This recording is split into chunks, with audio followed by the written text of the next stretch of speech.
Oh, hi, Neve. Thanks for joining today. You're very welcome. Nice to meet you, Adam. Yeah, nice to meet you too. So, for people that don't know you, could you just explain who you are and your background, first of all?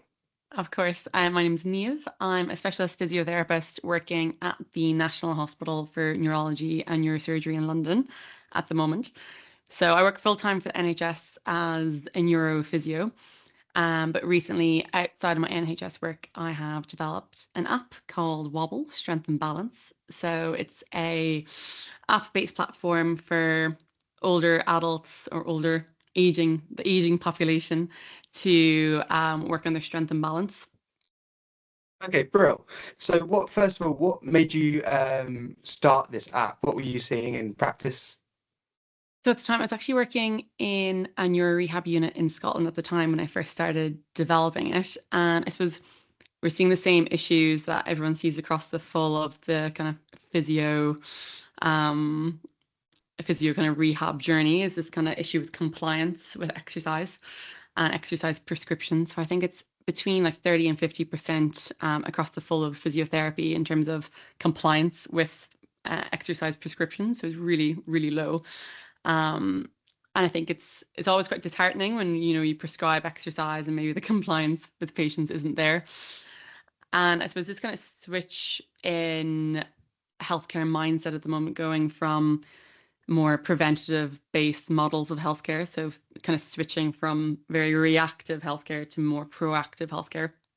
So trying to see if we can kind of combine preventative healthcare with increasing compliance to exercise prescription. Okay. And I think even just looking at people I know, kind of the aging population that I know personally, they're having this kind of shift in terms of engagement with digital platforms. So even if you think of, maybe your parents or aunts and uncles that my mom, she does her like Duolingo every day, or she does her what's that, like Wordle every day. And she'd never miss a day on Wordle yet. Would she prioritize actually doing strength and balance exercises every day?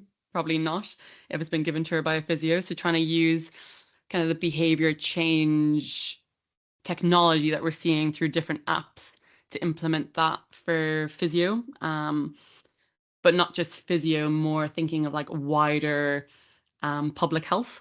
So if people can be proactive once they start that kind of aging process of actually doing strength and balance exercises regularly, then kind of switching that path that people might be on.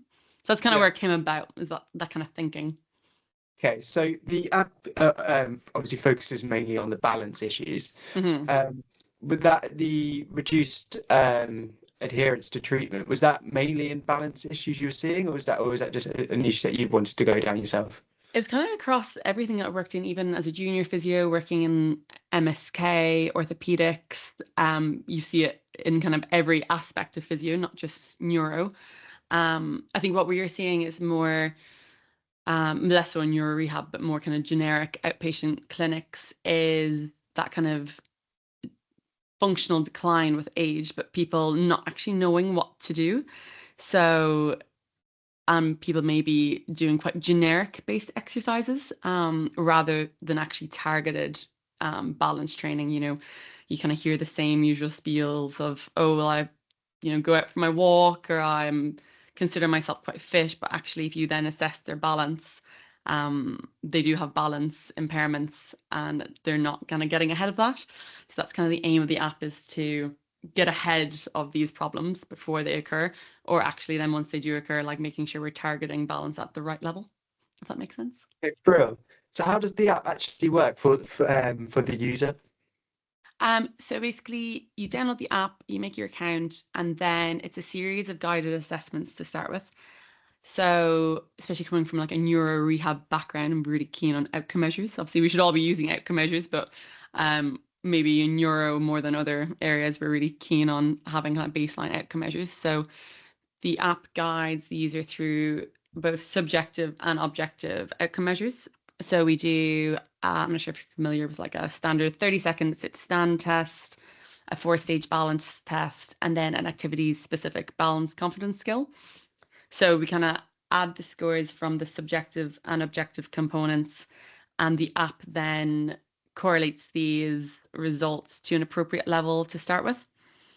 So Right. again, it's all suggested. So obviously, it's not a medical device. So we're suggesting this is the level that people start at, based on their outcome measure results. So the idea is then people have like a baseline that they start at, and they progress through different levels of exercises, and then they can then reassess their balance. So I think the idea being, imagine you download the app at 50, and then say every year you're repeating your balance outcome measures like you would, repeat an eye test every year, so that you can see how your balance changes over time. Hmm. And then once you've actually gotten your results and you're in the app, it's a series of tailored exercise programs, but they're all guided. So it's guided videos that you can choose the length. So you can do anywhere up from like 5 minutes of your wobble session up to an hour, depending how much you've time for in your day. So again, we really want to build that compliance. We don't want it to be this kind of scary, overwhelming thing that they have to do. Um, and within all the videos, they're kind of AI randomized. So every time the user does it, it's like a different sequence. Again, to kind of build on that behavior change, that people aren't getting bored. And then there's like educational components within each video, so people are like understanding, what balance systems they're working at. So actually educating the user on like, okay, this exercise is actually focusing on your vestibular system or your visual system, and explaining that to them, so they're not wondering, oh, why am I doing this random exercise with my eyes closed or turning my head or whatever it is that they're doing. Okay, great. So, how can a clinician or a physio, how can they actually use this app for their clients and their patients? Yes, we've had some clinicians so far that have reached out and said that's been quite helpful to um, support their treatment plans. So because within the app you get daily reminders to actually do your exercises, and then you can track it. That say you see a physio in either like MSK outpatient clinic or neuro outpatients, or whatever setting you're in. You can then actually see the results when they've come back to you, and see like how many times have they actually done their program each week, what's their weekly average minutes that they've actually worked on their strength and balance. So it kind of gives a bit of ownership to the patient that they're working with, but also allows them to see what their compliance has been like. That's great. Um, and also I think for exercise ideas, I think especially as like maybe new grad physios that get a bit stuck when it comes to balance, that they can even just have a flick through and see different ideas for balance training. Because I think it sometimes can be a bit of a scary area, when people come in feeling really unsteady and know actually where to pitch it. And I think that's where the outcome measures are really key, and even getting physios thinking, okay, like let's get some good baseline data of where people are starting from to kind of aid their clinical reasoning of where to pitch their exercise prescription. Mm. That's really good. And it's really like it's refreshing to hear like it push towards the outcome measures and things like that. Because me being on placements myself, like it is used in some areas, not used in others. And yeah, it's definitely interesting. And it's nice to see that push towards it, because it definitely does help the clinician, but also mainly the patient as well. Yeah, and I think for students and maybe band fives that I've supervised recently, I think it really helps your clinical reasoning when you're learning. Because say for balance, for example, in like maybe a ward environment, using something like a mini best test or something quite functional, like a functional gait assessment, can actually then help you break down which areas to actually pitch your treatment at. Because I think outcome measures, they make things quite easy, because it shows where the impairment is and then where to actually start your treatment at. Exactly. Yeah, I almost see it as like a step-to-step guide on how to be a physio sometimes. Yeah, exactly. It just makes life much easier, but it's also something that we should all really be doing. Exactly. So have you got any feedback from the patients themselves about this app? Yeah, I think a lot of people that we've spoken to so far have actually been quite surprised at like the challenge level. So because there's quite a wide range, so I think I don't think I know because I've made the app, but the minimal, I suppose, functional ability of people using the app is to be able to stand unaided. So the kind of more lower levels on the app is working on more like static balance. So I think when people people are quite surprised, the ones who have quite a high level balance to start with, on actually how much they can still improve. So we've had people in their 70s who, are very active people who are actually quite surprised that some of these very functional based exercises are challenging. And the other feedback we've had a lot is we've got like a community feature. So kind of if you think like Strava for physio prescription. So you can like follow your friends on it and see your friends' sessions of like, say, Adam has done a 15-minute session today. You can like it or whatever. So Bro, again, people have really enjoyed the competitiveness of it. We've got like a leaderboard. So say if you've got 5 friends on the app, you can see who's done the most wobble sessions each week. And people have really liked that from like a competitive point of view. They've really liked that motivation of, oh, my friend has done an extra session than me. I want to like beat her. That type of thing has been yeah, really nice for people to kind of increase their compliance and make it a bit more of a community feel to it. it's great. Friendly competition's never a bad thing, is it? Exactly. So with the app, Mhm. with the benefits of the app, obviously you've got the increases of balance, but what would you say the benefits the patients get, obviously, other than that, if that I makes any sense? I think the main benefit is making it really ingrained in people's routine. So it being a thing you just do every day, like people would do, make sure they have their Duolingo streak or yeah, like Wordle or whatever other these things, because you're getting a reminder. It's just like an automatic thing of, okay, let's do 15 minutes today. So they're getting that behavior change model, I would say, from it. And kind of the thinking of doing it long term because we know from I'm such an NHS physio talking about guidelines here, but we know from NICE guidelines, Health Organization guidelines that all adults should be doing strength and balance exercises at least twice a week to kind of prevent or to protect their mobility as they age. But people don't do that. So I think seeing it as a resource for improving your balance, but also as something, if you're taking blood pressure medication, you should be doing balance training like all the time. It shouldn't be just because you've got an impairment. Everybody should be doing this. So I think it's the benefit of the app is just integrating it into life, that it's something you just do over the years. It's Yeah. not something you do for 6 weeks. It's something that, you need to do long term. Yeah. Unfortunately, lots of people don't like exercise, but it's something people just need to get on with in a way and do it. And I think this makes it quite digestible for them to do it. No, definitely. So with the like you're talking about guidelines, so we know the guidelines in terms of how many minutes we should exercise a week, Hmm. or for example. Is there like a recommendation of how much balance work someone should be doing, or is that a difference for the age ranges or anything No, like so that? if you look at the NICE guidelines and the World Health Organization guidelines, it just says a minimum twice a week. It doesn't actually give um like minutes as such. We know from I suppose from a very neuro point of view, like we know that there's no too little to this. It's not going to be a bad thing to do more balance training than nothing, especially in your like neurological population. But I suppose for anyone, it's not going to be detrimental in any way to do more balance training than not. Yeah. Okay. So with the patients that you've got in terms of that the benefits of the balanced app, has it helped in a more social context in terms of like their lives and things like that?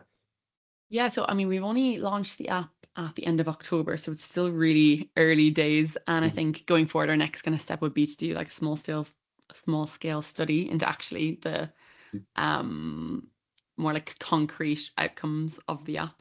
So I suppose this is just reported in a non it's not like a study done on it, but just from the feedback we've had so far, is definitely people feeling more engaged with activity, I would say, um, and actually just getting into more routine with exercise and with movement in like a graded way.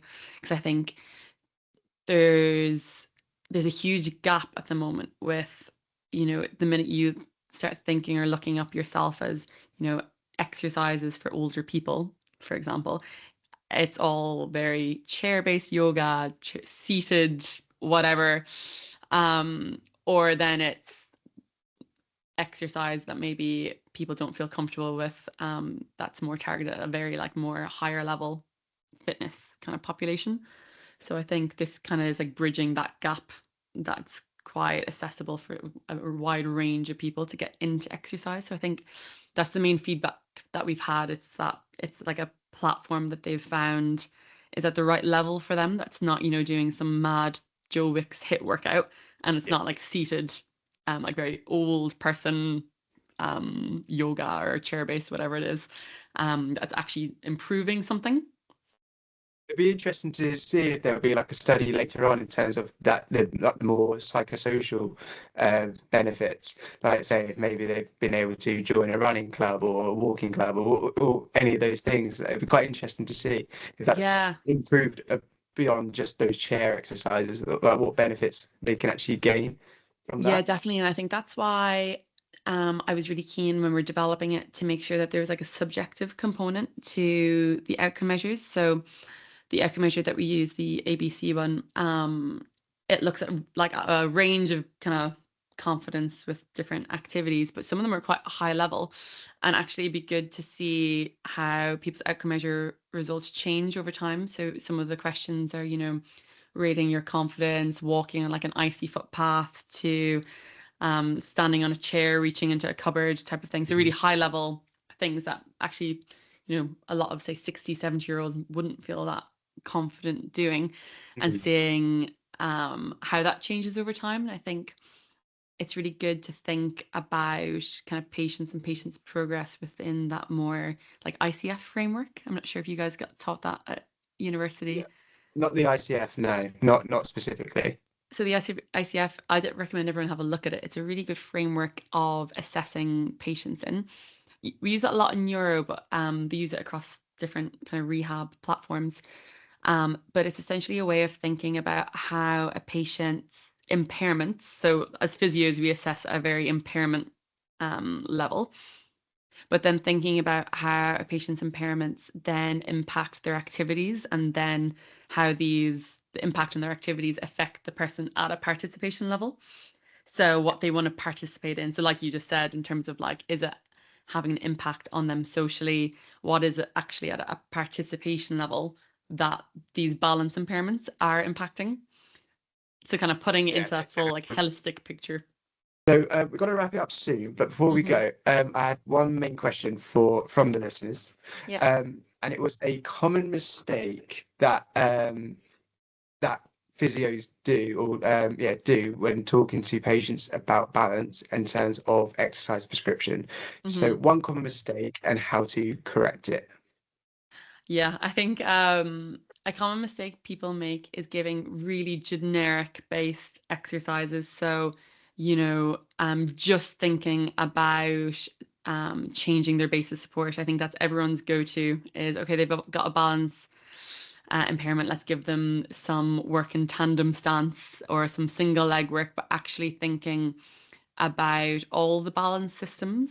So thinking about the vestibular system, the visual system, proprioceptive system, and what you're actually looking at and addressing when you're prescribing balance exercises. So I think prescribing based on assessment rather than giving, generic exercises. Um, I suppose in addition to that is thinking about what the goal is for this patient. So what are they actually trying to get back to doing? So making their exercises like goal based. So if it's getting back to golf, then like what balance systems are you working on to get back to that activity?